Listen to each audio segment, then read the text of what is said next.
Hey, 42 here. The year is 1902. 12 young men at the peak of their physical fitness and the peak of their careers are sat around a table, dressed in their finest evening wear.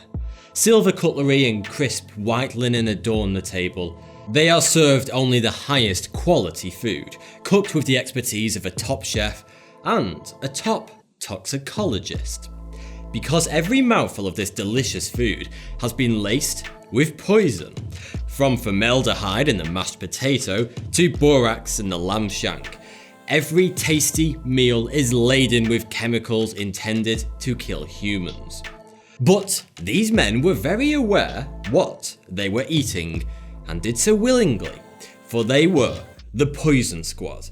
The willing participants of this macabre squad were mostly medical students or employees of the Bureau of Chemistry. For 5 years, the men sat down to a nightly meal prepared by a government-run kitchen. They would be fed a range of toxic and poisonous substances mixed up and hidden within their meals. Each member of the squad was monitored meticulously at all times to observe the effects. If a member started to get seriously ill from a poison, their dose would be reduced. The Poison Squad was a daring new experiment by chemist Dr. Harvey Wiley. Its goal was to identify harmful substances that were making their way into our food, so that food labelling could be improved. You see, up to this experiment, manufacturers would chuck any old substances into food products to achieve the desired effects, such as strychnine in bitter beer and arsenic in children's sweets. Something had to be done, and this daring experiment played a large part in the creation of the Food and Drug Administration. The year the experiment ended, the Pure Food and Drug Act of 1906 was passed in the US. Sadly, one member of the Poison Squad died due to his organs eventually shutting down from all the ingested poison. Thankfully, we've come a long way from having to eat poisons to test our food products. Even though practically everything we eat today is pretty much safe, we all know at least one picky eater. That friend who will eat nothing but fried chicken. And then of course there's the other guy you know who will eat absolutely anything from olives to deep fried insects. Maybe the picky eater is you. But what separates these two people? We're all born with the same equipment for tasting food, so why do certain foods provoke reactions of disgust, even hate in some people? There is one particular animal that knows all too well about picky eating: the rat. Rats are one of nature's pickiest animals, for one good reason: they don't possess the ability to vomit. If a rat ingests something toxic and gets food poisoning, it has no mechanism to get rid of the spoiled food from its body, which can often be fatal. Rats have therefore evolved to be extremely suspicious of new foods and will do something called sampling when they come across new food. Rats will taste a tiny bit of the food to see if it makes them sick. If it doesn't, then they will return later and gobble a whole lot up. Fortunately, we humans have various mechanisms to protect ourselves against food poisoning, and we can often recover from a dodgy meal without medical assistance. But just like the rat, our pickiness about certain foods comes from our evolutionary past. Scientists have studied why some people are adverse to some foods, and they suspect it has to do with our time spent as hunter-gatherers. Long before, and even for many hundreds of thousands of years after our hominid ancestors invented the spear and other hunting tools, we had to forage to survive. Without farming, and because hunting meat was unpredictable, our ancestors had to live off foraged nuts, seeds, berries and vegetation to survive. But many berries, nuts and plants contain deadly poisons that would incapacitate or kill humans if ingested. So, evolution devised a clever way for our ancestors to identify which foods might be toxic. We developed taste buds. Thousands of tiny receptors on our tongue that detect 5 elements of taste: sour, salty, sweet, umami, and most importantly, bitter. The toxic substances and poisons found in certain wild berries, nuts and plants contain lots of bitter tasting compounds. So if our ancestors put something in their mouth which tasted bitter, there was a good chance it could have been poisonous. This was an intelligent and highly effective system, but of course today we no longer need to detect poisons in our food. Today food production is highly regulated in all developed countries. We can simply read the packaging to find out exactly what's in our food. But a distaste for bitter foods is still embedded deep within our DNA. We generally find bitterness unpleasant. But of course this is not a universal rule for everyone. Some people hate the bitter taste of broccoli, but many others love it. Researchers have found it all has to do with our DNA. When it comes to bitterness, there are two types of genes: taster genes and non-tasters. The taster gene has been passed down from our hominid ancestors, whereas those with the non-taster gene, which is a relatively recent mutation within the gene pool, don't taste the bitterness in vegetables such as broccoli and sprouts. But of course, everybody gets two of these genes, one from each parent.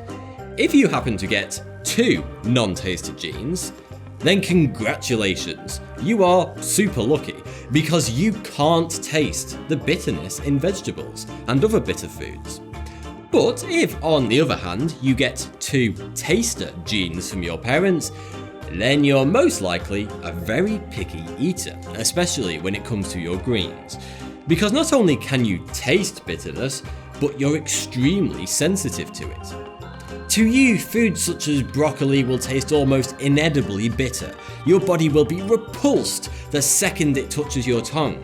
So if you do know someone who is picky about their veg, maybe you should cut them a little slack, because it's not actually their fault. It's in their DNA. You may be wondering, what happens if you get one gene from each parent, a non-taster and a taster gene? Researchers have found that such people may not like the taste of bitter food when they're younger, but through repeatedly trying such foods, they can actually learn to like them as they grow older and potentially even appreciate bitter flavours. This is why certain foods that you absolutely hated when you were younger are no longer a problem for you when you hit your 20s or 30s. So, that covers the vast majority of people's food choices, but what about the extremely picky eaters? Those individuals that categorically will not eat anything but an extremely limited selection of food.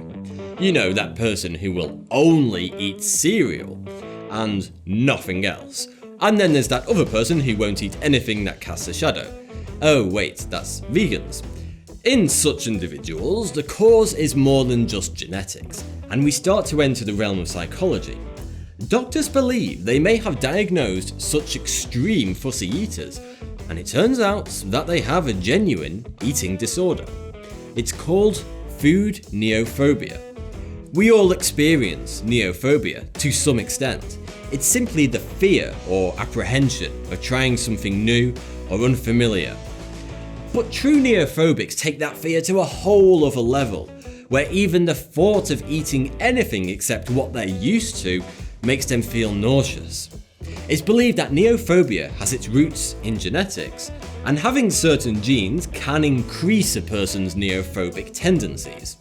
However, to reach a high level of neophobia where a person will outright refuse to eat anything new, even something that many other people would find quite desirable, such as pizza, there needs to be an added psychosocial factor on top of their genetics. When growing up, if children don't experience their parents eating a wide variety of foods or never trying new foods, they are much more likely to develop neophobia. And of course, parents who are rather unadventurous with their culinary cuisines are far more likely to give their children uninspired and very similar foods night after night, which only makes the likelihood of the child developing neophobia far, far worse.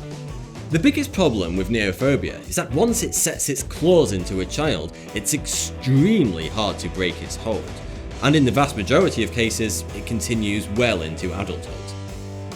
So, how do we prevent neophobia from developing in the first place?